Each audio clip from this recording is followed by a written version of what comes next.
Olá, sejam bem-vindos ao nosso canal. Mais uma vez nos encontramos aqui para falar de alguns temas que envolvem o desenvolvimento humano e envolvem a psicologia. E hoje, com mais pertinência, vamos falar sobre a questão da observação e a questão da liberdade. Perceba uma coisa: quantas e quantas vezes nós nos vemos diante de situações que parece que não estávamos lá. Quando nós nos damos conta, estamos totalmente envolvidos em tramas que parecem sem saída. E até parece que fomos abduzidos e aparecemos ali, naquele exato lugar, todo confuso e nos confundindo. Muitas vezes escuto com preocupação da parte dos pacientes e da parte das pessoas que nos procuram, mesmo para atendimentos mais pontuais, como uma orientação psicológica, um aconselhamento psicológico, algo assim. Como é que elas se viram ali e como não se percebem saindo daquele lugar?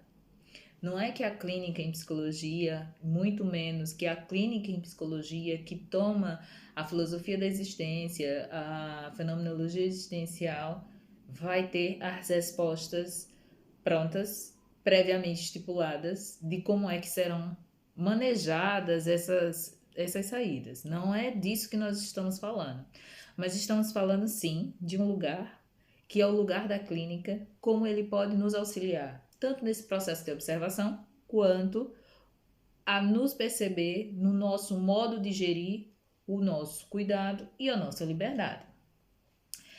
Uma coisa é certa, frequentemente nós ouvimos as expressões sobre destino, o que tem que ser, tem que ser, o universo conspira.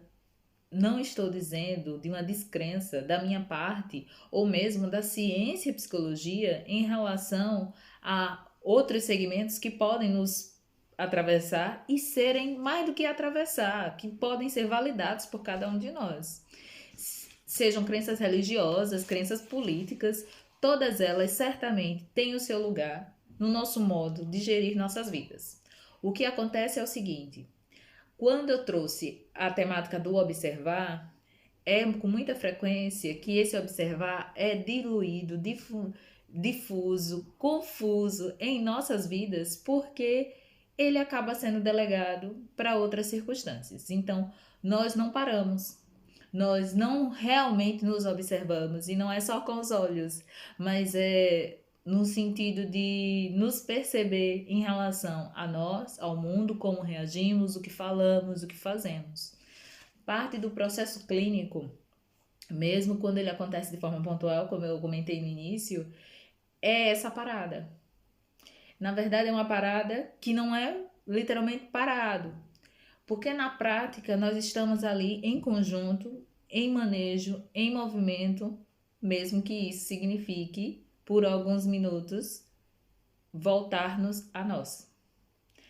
Pode parecer um tanto confuso, e para quem não tem hábito de fazer isso, muito menos acompanhado clinicamente por um profissional, pode parecer até algo bobo, mas eu lhe garanto, é algo que precisa ser treinado, é algo que precisa ser cuidado e bem cuidado por quem você confia a sua história de vida, de modo a nós podermos conjuntamente estrategiar, vamos dizer assim, possibilidades.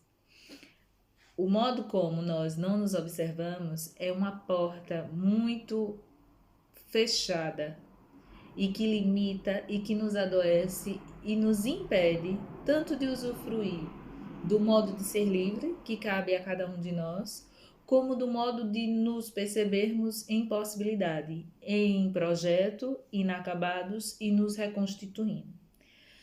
Tudo isso não é só um falar sobre, é o viver dessas experiências. Então, o se observar como me vejo, como me sinto, não é algo para ser feito nos momentos críticos, mas algo de um compromisso diário de nós conosco.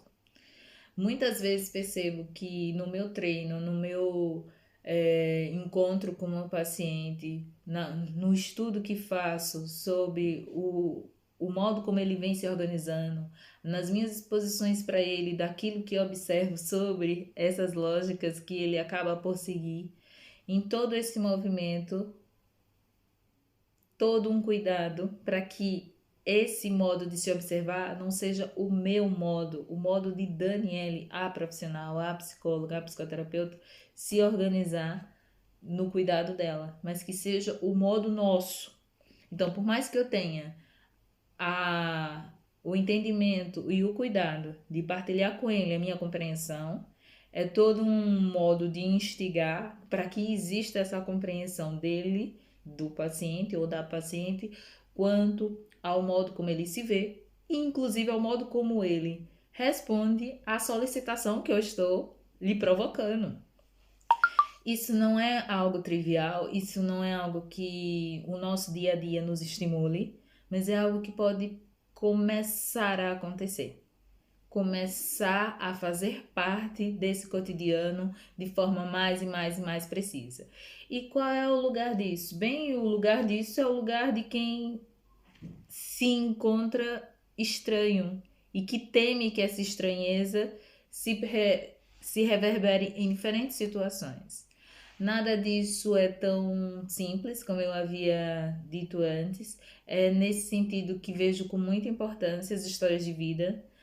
Para alguns, os limites, as barreiras, as determinações, as crenças são muito, muito sufocantes e impossibilitadas, os impossibilita de usufruir dessa liberdade. Para outros, essa liberdade, essa indeterminação choca muito, porque existem pedidos e eu sei que não são direcionados só a mim, mas a tudo, o tempo inteiro, de normas no sentido de me diga o que fazer, me diga como responder, deve existir uma forma que eu faça e pronto, e tá tudo certo. E quando eu exponho para esse paciente que não é assim, eu não sei o que te dizer de modo que esse dizer seja definitivo e resolutivo dessa questão que me apresenta, não é porque eu tenho incapacidade, mas é porque não somos assim, não nos organizamos dessa forma. Na prática, nós buscamos tanta segurança nessas determinações e não percebemos o quão aprisionadoras elas são do nosso modo de estar no mundo.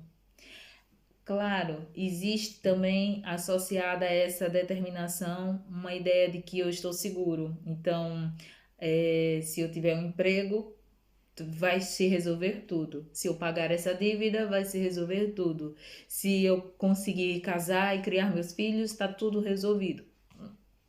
Não sei. Possa ser que sim, possa ser que não. Na prática, eu sei que não é bem assim. E eu preciso fazer esse alerta. Mas não é um alerta desestimulante ou mesmo determinista, longe disso. É muito mais na ideia de uma provocação. Viver, existir, precisa ser encarada como essa provocação. Claro que às vezes a gente queria estar bem quietinho e que as coisas se consolidassem, mesmo que nós não fizéssemos tantos esforços. Bem, queríamos, mas não é assim. Até mesmo isso entra em conversa com uma outra coisa, que é essa ideia de que eu tenho vontade, eu quero, e que isso é o suficiente para que tudo seja orquestrado ao meu favor. Percebam que, ao mesmo tempo que a gente parece estar possuído de tanto poder, eu não estou aqui a dizer que nós não tenhamos uma força sobre nós, sobre o nosso modo como conduzimos nossas atividades, como conduzimos nossos sentimentos. Mas entendam que não é só sobre isso que estamos falando. Quando nós entramos muito nessa esfera de eu tenho uma força, eu tenho uma energia, eu tenho que puxar algo de mim que me garanta 100% dessa atividade, dessa ação. Quando eu tenho isso presente, eu também estou delegando a mim um peso, um controle. Eu estou me objetificando, eu estou me tornando um objeto máquina. O humano não é isso. Vocês percebam que essa minha fala, ela tanto caberia para uma adolescente, como caberia para um homem adulto, uma mulher, qualquer personagem. porque nós não nos percebemos, mas essas nossas tentativas de controle, seja mesmo fingindo que não somos tão variáveis como somos, nós fingindo muitas vezes que não nos importamos tanto como nos importamos. Bem, toda vez que a gente tenta simplificar o que não é simples, nós encontramos uma grande barreira à nossa frente que pesa e deixa marcas em cada um de nós. Em relação a isso, a poder termos uma oportunidade de usufruir e vivenciar essa liberdade de uma forma outra, de uma forma que nos potencialize, e isso significa, sim, chamar atenção a estarmos sempre, sempre, sempre em contínuo processo. E isso não é uma determinação que nos pesa, mas na verdade é encontrar uma dinâmica para o existir, que cada um de nós não está facultado a escolher não existir. Não simplesmente assim. O viver vai carregar consigo, inerente a ele, o modo como nós estamos. E é em relação a isso que a clínica em psicologia, o trabalho em psicoterapia pode nos ajudar a dar uma cadência, vamos dizer assim. Eu fico por aqui, muito obrigada por sua atenção.